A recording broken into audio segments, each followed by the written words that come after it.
So yeah, obviously I'm going to start very simply. Kind of plan to do a fair few of these sessions over the year, so kind of thought we'll start with the simplest data structure we've got, which is arrays, and we can go on from there and figure out what we want to do next. So let's get cracking. So yeah, arrays, arguably the most fundamental data structure we have. We all use them. We very often take them for granted. So we can have a quick deep dive into them and see what actually happens under the hood.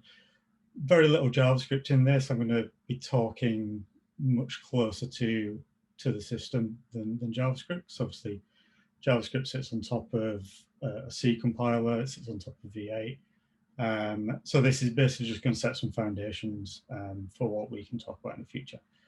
We're also going to look at a bit of space-time complexity around the various operations that we perform on arrays. So here we have very simple conceptual memory canvas of how this might look in the system. Obviously, if you've only got 35 bits of information, you've got a very small computer, but anyway, that's where we're going to start. So say we want to store 3 integers in this structure. First thing we've got to do is ask the operating system for memory to store that. Usually in the operating system, all arrays are stored in a fixed length. So we have static arrays, we have dynamic arrays, everything in JavaScript is dynamic. But as we get down to the OS, everything is fixed. So we ask our OS, give me 3, enough space for 3 integers in my memory. I'm going to use 64-bit integers, so each integer will occupy 8 bytes of information in the array, 64 bits. So we need 24 contiguous slots of memory to store our array. As I mentioned, it's allocated, it's fixed. We can't change that, and now we've created our an array of size 3. We don't often come across static arrays in JavaScript, but this is where we're at the moment. So now we can add our items. So that's our first integer going in, like I say, 8 bytes, occupying that slot of memory, second one, and our third one. Very simple. So let's have a quick look at the operations that we can perform on these arrays and get into some space-time complexity, so we can understand, when we fire up an array in JavaScript, what's actually going to happen and how costly that's going to be. So first thing, we're going to want to read an item. So the element at 2, forget whether it's 0 indexed or 1 indexed, our second element in our array. The OS knows what the start of our array is because it allocated it, so it knows where to go in memory to find that first part of the array. And because our integer is fixed width, we know that the second element is going to be 16 bytes within our memory space. So we can find that, jump to that bit, and read it back out again. Because it's direct access, the OS knows exactly what to do. The time complexity for that is constant, so order 1. And obviously, we're not storing anything in addition to what is already there in the array, so our space complexity is order 1 as well. So we want to now write an item into our fixed size array. We're not making the array any bigger. We're just literally going to overwrite an element. So in this case, element 2 with a new integer. So we find first point in our array, we jump to the element that we want to write, and we simply overwrite the value.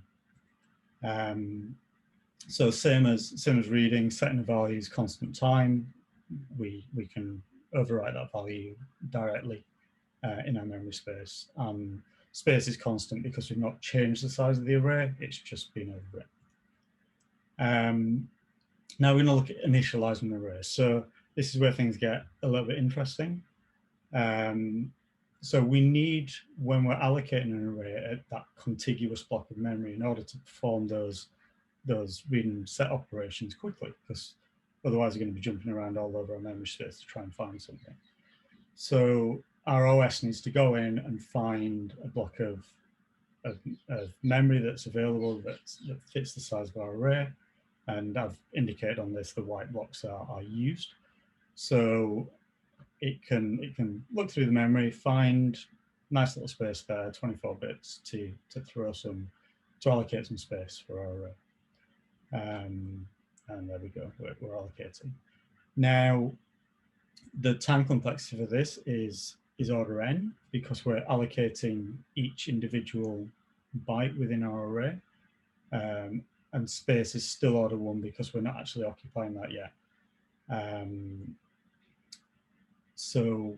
It's actually, yeah, I'm just reading the notes, sorry. So actually for this, it's order 8 times n, because obviously our integers are 8 bytes long, so we have to allocate each memory element. But you went through time complexity last week, didn't you? And that presumably went over dropping constants for time complexity operations. So 8n would turn into n. Let's keep through, and that, right, so jumping on to traversing an array. So we have our array filled up. It's got three things in there. Standard traversing functions, map, reduce, filters. Obviously they're JavaScript constructs, but you can kind of understand that. So I need to go through each element in my array and do something with it. So again, the OS finds the start point of the array. It knows how big each element is of 8 bytes, so it can simply traverse through. And that's, again, a fairly simple linear time operation, because we're iterating through each element in the array, and no more space is used, so it's constant time and space. Now, copying is where things get a little bit interesting. So this is something we do quite a lot in JavaScript, without really understanding what the impact of that is from an efficiency point of view. So effectively what we have to do for copying an array is traverse each element in our existing array, create and allocate a new memory space for that, and then copy values into it. So in actual fact, doing a simple, say, const a equals my order array, a equals b, is an order n operation, depending on how big, well, not depending, but if that array is 1 million elements long, it's going to be a very costly operation to do that. So that's that sort of thing we have to be really careful with, because it's very easy to do. In a loop, for example, you've just created a quadratic time algorithm by simply assigning an array to another value. And obviously space complexity for this is going to be order n as well, because we've got now 2 arrays. Now, we're on static arrays still. So there's another type called dynamic, which I'm going to go into a little bit. But a static array, as we've just mentioned, is pre-allocated space. So if we want to add a value to the end of our array, we don't know if that memory space is free for us. We've allocated this array, it's got 2 elements in it, and after our array there's something else there. We can't do anything with that. So in order to insert a value into our array, in general use cases, we have to effectively copy that array to an n+1 allocation. So we search memory and we try and find a space that is contiguous. We allocate that new array of 3, and then we copy those values into our new array, and then add the final value that we were inserting at the end. So in most cases, in JavaScript, in C, in Java, whatever, to insert a value into the end of a static array is an order n operation, and that's not always entirely obvious. So if you have an array of 1 million values, inserting that single value on the end is going to cost you 1 million operations to insert that one value. And obviously that's very costly. We don't want to do that. So it's the same as when you push an item to the start. Obviously we have to do the same thing. We don't know if the start of our array has something else that's been allocated to it, so we have to copy, and similarly inserting into the middle. And anything that grows the size of our array is going to cause that copy insert. But the space is order 1 because we deallocate our first array when we've created our new inserted element. So let's go on to dynamic arrays, which aim to solve this problem somewhat. In Java or C, you'll come across things like ArrayList or vector. They're dynamic arrays. In JavaScript and Python, everything's considered dynamic. But in a future talk, I'll go into why that's not always the case in V8. In that V8 will allocate a static array when it can, and if it can't, it will use what's called a hash table, which again I'll go on to in another talk. So yeah, dynamic arrays are used to reduce the cost of those insertions. So I'm going to take a step back. My array space, in this case an integer, will be stored in an 8-bit value, so I don't need a massive grid on the screen. So we create our dynamic array. We don't need to say how big it is. We just say, allocate me a dynamic array, and the system will do that. So the first thing it does is allocate 2 memory slots for us, one for our proposed next value and one for some extra space just to add that buffer. And then what it will do is it will allocate twice as much to facilitate us adding those extra values onto our array. So we can add our first value, add our second one, add our third one, and finally our fourth one. Now our array is full again, so it's still a static array under the hood, but our operating system then comes along and goes, right, okay, you're going to need twice as much space again. So I'm going to expand that. I'm going to make this a copy of your existing 4-element array, and I'm going to give you another 4 elements that you can use in future. So we copy the values into it, and then we delete our existing array.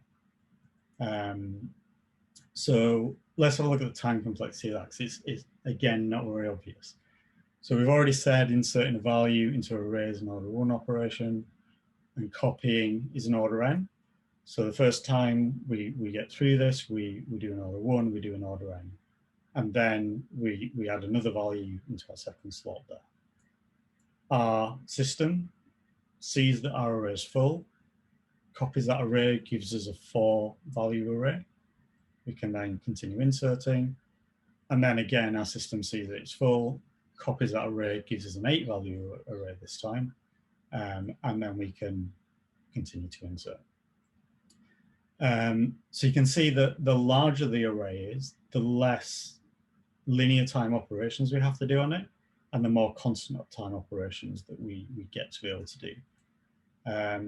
This is a calculation, fairly simple maths, but essentially it is order 2n. Never actually gets to 2 because you're always dividing logarithmically down, but for all intents and purposes, it's a 2n operation. When we want to resize, and because we drop the constants, the copy operations become an order n.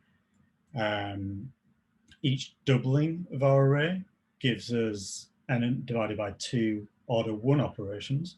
So every time we double it, we get a bunch of free constant time operations for each size that we go up. And what that's called, I don't know if you went through that before, but it's amortized time. So basically take a bunch of order 1 operations, a lot fewer order n operations, and you amortize them down to actually insertion is around order 1. There is mathematical proofs out there. I'm not going to go into that, but yeah, trust me, for inserting into a dynamic array, it's an order 1 operation. And obviously our space complexity there is order n.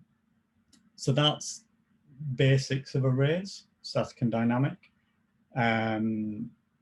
Very quick run through. I'm going to go into more detail in future talks, maybe on linked lists and hash tables and how that's dealt with within JavaScript and how that's used within JavaScript. And we will get into more algorithms and that kind of thing in the future talk. But hopefully that should give you a nice little foundation on arrays to start with. And that's it. Questions?